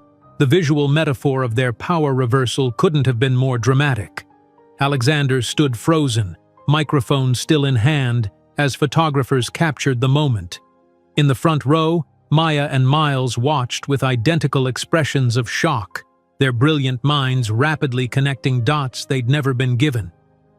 "If there are no further questions about our energy storage technology," Jasmine concluded smoothly, "I thank you for your attention."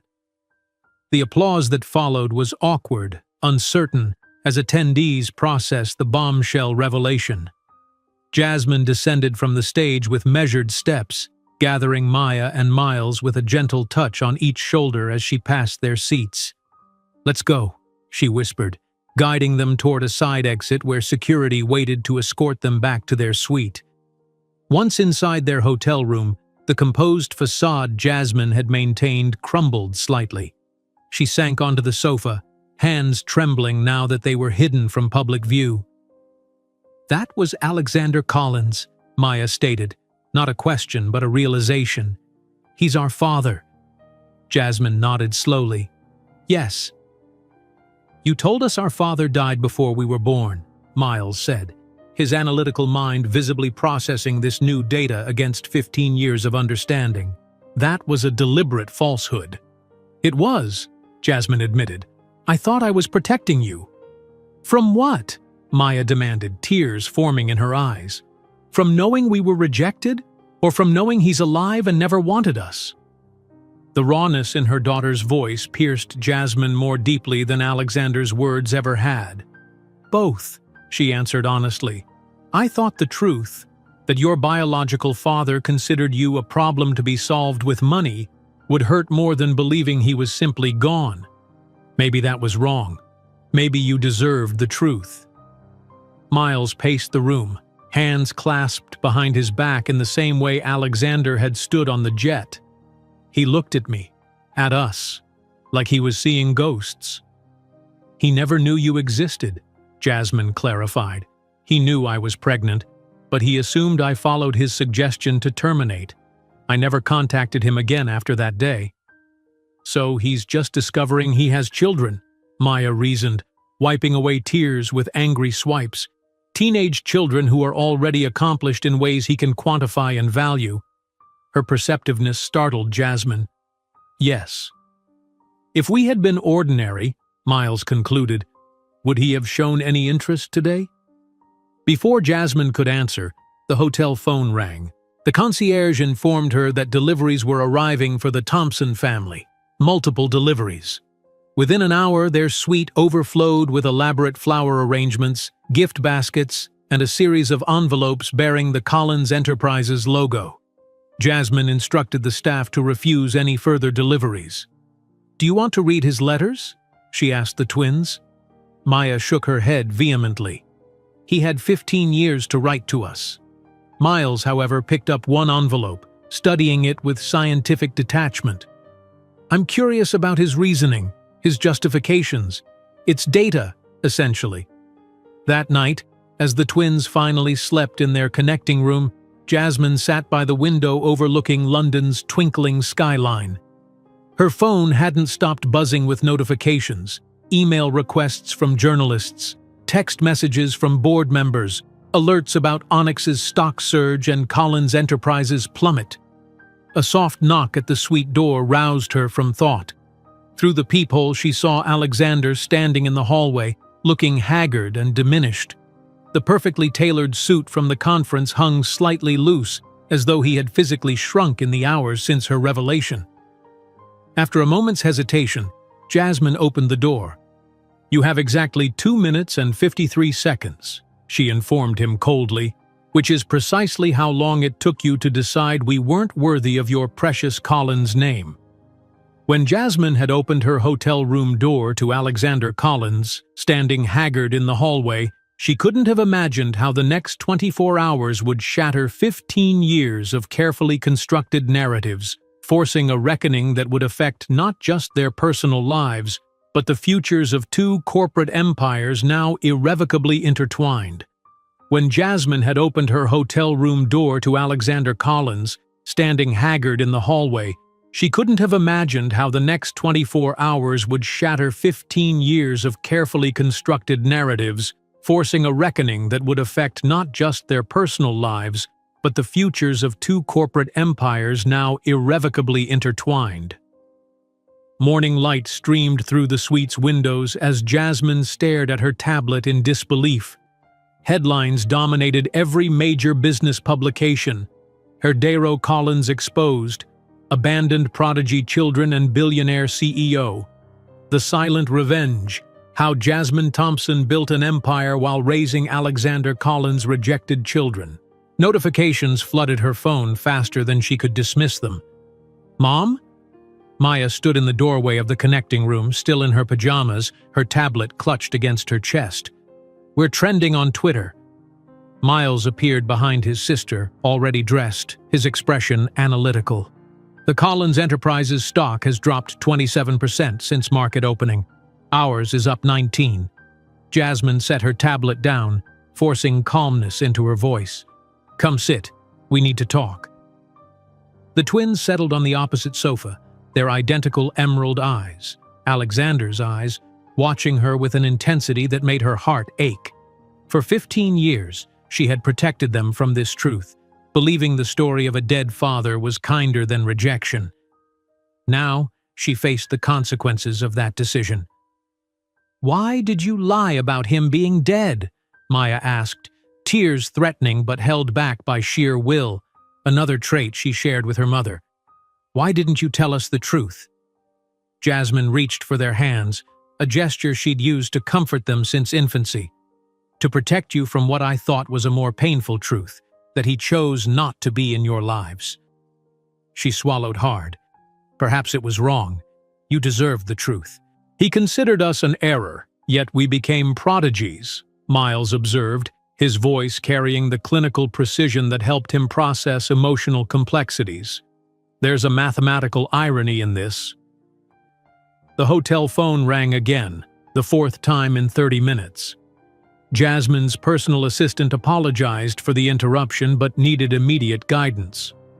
"The press is camped in the lobby. CNN, BBC, CNBC, they're all requesting exclusive interviews. And the Onyx board has called an emergency meeting for noon London time. Tell them I'll join virtually at noon," Jasmine replied, "and issue the prepared statement we discussed. No further comments until our return to the States." She had barely ended the call when her company secretary phoned. "The shares have risen 28% since yesterday. Investors are ecstatic. They're calling your revelation the ultimate underdog story." While Jasmine managed the corporate fallout, hotel staff arrived with more deliveries. This time, elaborate floral arrangements in crystal vases, boxes from Harrods and Selfridges, and multiple envelopes bearing the Collins Enterprises logo. "Return them all," Jasmine instructed the concierge. "We accept nothing from Mr. Collins." Maya picked up one of the sealed envelopes, studying it with disdain. "He had 15 years to write to us. Why now?" Without waiting for an answer, she tore the envelope in half, letting the pieces fall to the carpet. The gesture carried such raw hurt that Jasmine moved to embrace her, but Maya stepped away, disappearing into the bedroom and closing the door firmly behind her. Miles, however, remained, his gaze fixed on a magazine featuring Alexander Collins at a recent charity gala. He studied the photograph with scientific detachment. "I have his eyes. And this," he said quietly, touching the crescent-shaped birthmark on his left wrist. "Genetically speaking, there's no denying paternity." Jasmine joined her son on the sofa. "Your DNA may come partly from him, but who you are, your character, your brilliance, your compassion, those are yours, developed despite his absence, not because of any genetic inheritance." Miles nodded slowly. Nature versus nurture. An ongoing scientific debate. On the television playing silently in the corner, financial news showed the Collins Enterprises headquarters surrounded by reporters. The ticker below read, "Board calls emergency meeting, CEO position in question following paternity scandal." By early afternoon, social media had exploded with the story. Someone had unearthed a 7-month-old Society page photo of Alexander with his fiancée, Christina Blackwell, heiress to the Blackwell media fortune. Within hours, Christina's publicist released a statement. "Ms. Blackwell is shocked by these revelations and has ended her engagement to Mr. Collins, effective immediately." Jasmine's phone lit up with a text from Eleanor.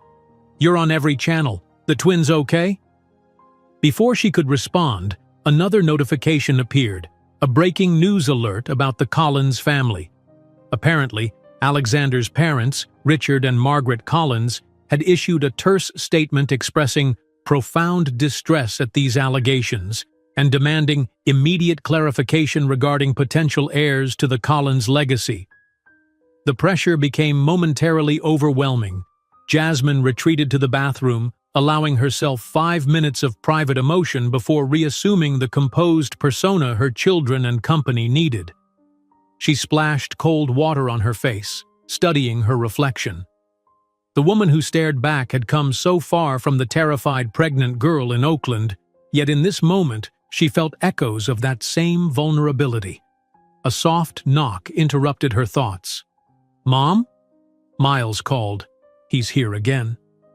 Alexander stood in the hallway, looking even worse than he had the previous night.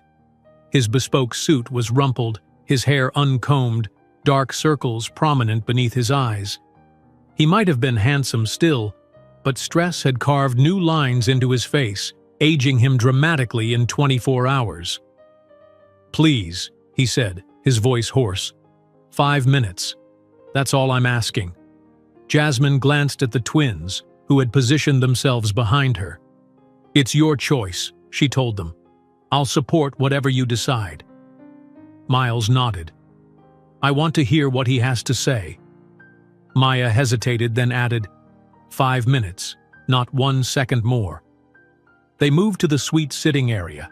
Alexander perched on the edge of an armchair while the Thompson family sat together on the sofa, a united front. "I don't know where to begin," he admitted, his usual confidence absent. "Perhaps with why you're suddenly interested in children you once called a problem to solve," Maya suggested, her voice carrying a precision that could cut glass. Alexander flinched. "I was a different person then. Arrogant, entitled, blinded by family expectations and my own ambition." "Those sound like explanations, not apologies," Jasmine observed quietly. "You're right." He leaned forward, elbows on knees. "I am deeply, profoundly sorry. What I did was unforgivable. I threw away the most precious gift possible out of fear and pride." Miles studied him with analytical detachment. "Why did you attempt to acquire our mother's company anonymously? What was your objective?" The directness of the question clearly caught Alexander off guard. The technology was revolutionary. I didn't know it was Jasmine's company until yesterday." "So your interest is primarily financial and technological," Miles concluded, "not personal." "No, that's not," Alexander began, but Maya cut him off. "You've had your 5 minutes," she announced, standing abruptly. "I think we're done here." As Alexander rose to leave, looking defeated, his phone chimed with an incoming call. The screen briefly flashed. "Board Chairman." He declined it with a swift motion. "My entire board is convening to discuss removing me as CEO," he said with a bitter laugh. "Apparently abandoning one's children is frowned upon when it becomes public knowledge." "Actions have consequences," Jasmine replied simply. "Something I've taught Maya and Miles since they were old enough to understand." After Alexander left, the suite felt charged with emotional electricity. Maya retreated to the piano in the corner. The hotel had arranged for a baby grand at Jasmine's request, while Miles sat cross-legged on the floor, dismantling and reassembling a complex mechanical puzzle with methodical precision. Both were processing in their own ways. That evening, as they prepared to attend a smaller conference reception, Maya finally asked the question Jasmine had been dreading. "Do we have to see him again?" Jasmine sat on the edge of her daughter's bed. "That's entirely your decision. Both of you are old enough to choose whether you want any relationship with him." "And if we don't?" Miles asked from the doorway. "Then that's your right. He forfeited his claim on your lives 15 years ago." The reception that night was subdued for the Thompsons, despite Onyx Innovation being the talk of the conference. Investors and industry leaders approached Jasmine with thinly veiled curiosity, technical questions serving as pretexts for what they really wanted to discuss. She deflected gracefully, keeping the twins close and leaving early. On their final day in London, Maya and Miles surprised Jasmine with their decision. "We want to meet him," Miles announced over breakfast, "for 30 minutes, to ask our own questions." "Are you sure?" Jasmine asked, studying their faces. Maya nodded firmly. "We need to know for ourselves, not the story you told us, not what the media is saying. We need to hear directly from him." "I'll respect your decision," Jasmine promised. "Would you prefer I stay or leave during this meeting?" The twins exchanged a glance, one of those wordless communications they'd shared since infancy. "We want to do this alone," Maya answered. "We're not children anymore." Jasmine arranged the meeting for that afternoon in a private dining room downstairs. As she watched her children disappear behind the heavy door to confront the man who had rejected them before birth, she felt a complex mixture of pride in their courage and fear for their hearts. When the twins finally returned 30 minutes later, their expressions told different stories. Maya's face was composed but tense, while Miles appeared thoughtful, processing whatever had transpired. "He cried," Maya reported, surprise evident in her voice as they rode the elevator back to their suite. "Actually cried. Said we were extraordinary and that he regretted everything profoundly. And offered to finance any university we might choose," Miles added pragmatically. "Also mentioned he would like to introduce us to our grandparents." "What did you tell him?" Jasmine asked carefully. "I told him we already have full scholarships to Yale and don't need his money," Maya said with a lift of her chin, "and that we have no interest in meeting people who allowed him to reject us." That night, as their plane departed London, Jasmine gazed at her sleeping children, marveling at their resilience and wisdom beyond their years. The media storm continued unabated across all channels. Alexander Collins' fall from grace was the business story of the decade, while Jasmine Thompson's rise was being rewritten as an epic tale of perseverance against impossible odds. When Maya and Miles finally agreed to meet Alexander for 30 minutes on their last day in London, none of them imagined that brief conversation would trigger a series of events affecting not just their personal lives, but the future of two corporate empires now irrevocably intertwined. When Maya and Miles finally agreed to meet Alexander for 30 minutes on their last day in London, none of them imagined that brief conversation would trigger a series of events affecting not just their personal lives, but the future of two corporate empires now irrevocably intertwined. The London rain pattered against the windows of the private dining room where Maya and Miles had confronted their biological father. The conversation had been intense, emotional, and revelatory for all three. Now, in the quiet of the jet flying back to San Francisco, Jasmine watched her children processing their emotions in characteristic ways. Maya composed furiously on her laptop, channeling feelings into music, while Miles systematically organized his chess pieces, finding comfort in their logical placement. "He seemed broken," Maya finally said, breaking the contemplative silence of the cabin. Jasmine looked up from her emails.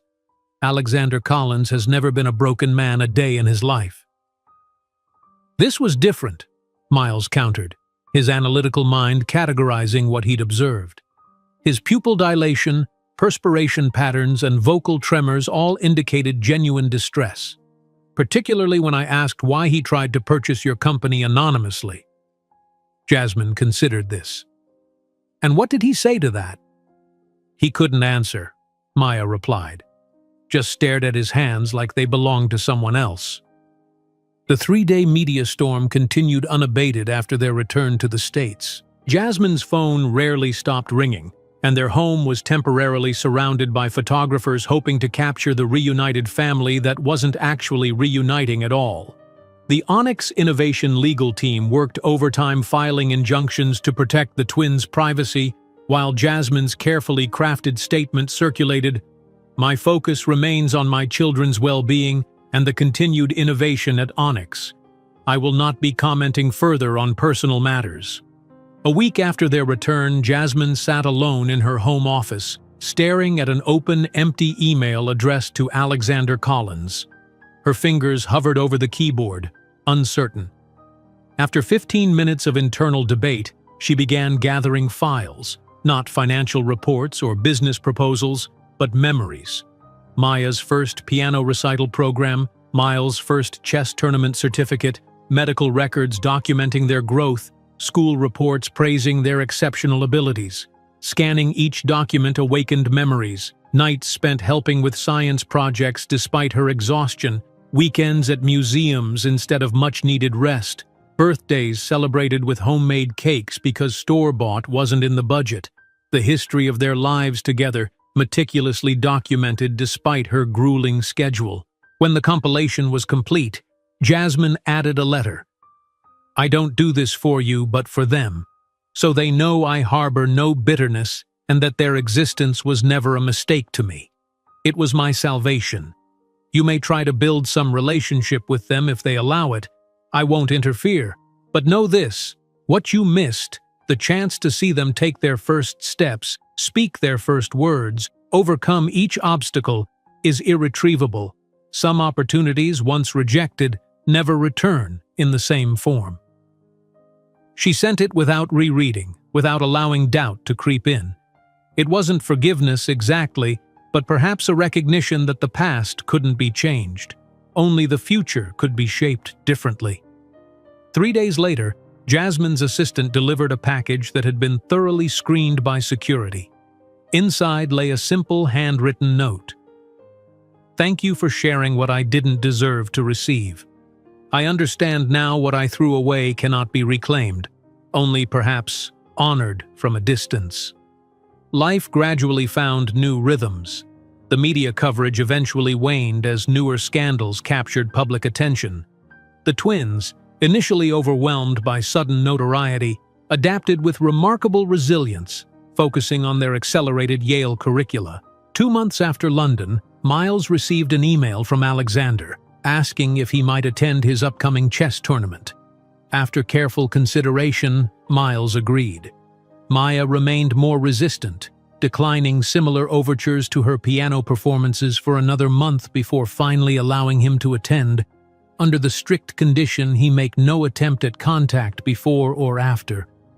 "He sits in the back row," Maya told Jasmine after her concerto with the San Francisco Symphony. "Doesn't approach me, doesn't try to speak to me, just watches, like he's trying to memorize something he's afraid will disappear." Meanwhile, the corporate fallout continued unfolding.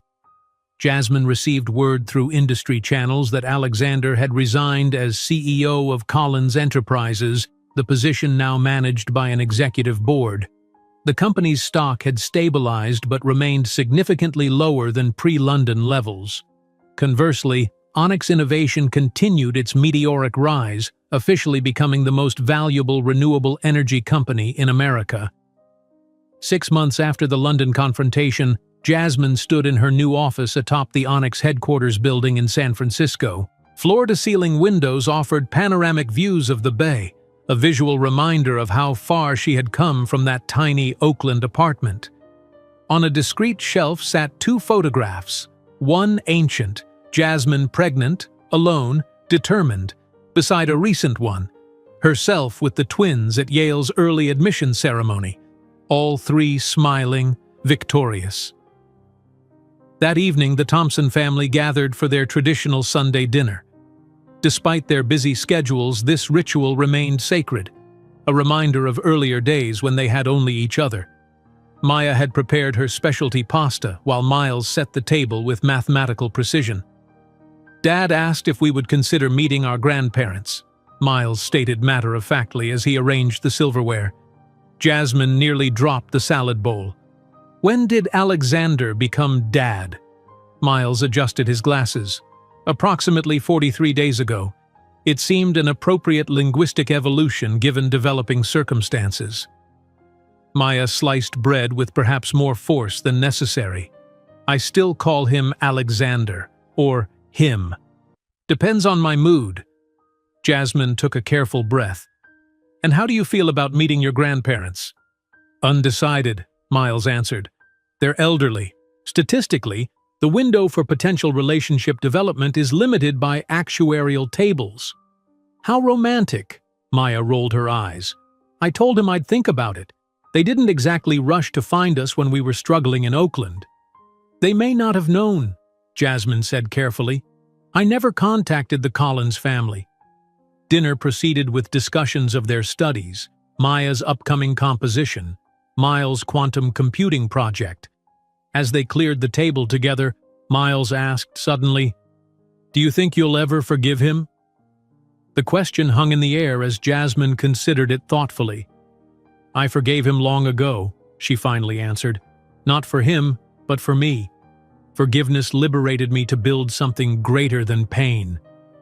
"He said you're the most extraordinary woman he's ever known," Maya shared unexpectedly, "and that his greatest regret was not realizing it 15 years ago."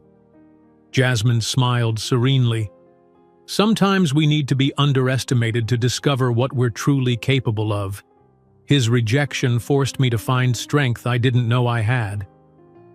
Later that night, after the twins had retired to their rooms, Jasmine stood on her balcony overlooking the bay, contemplating how completely life had transformed. From desperate single mother to industry pioneer, from abandoned woman to self-made billionaire. The journey hadn't been about proving Alexander Collins wrong, though that had certainly occurred, but about proving herself right, about creating something meaningful from circumstances that should have broken her. Meanwhile, in his Malibu mansion, Alexander Collins sat at his desk, a glass of scotch untouched beside him.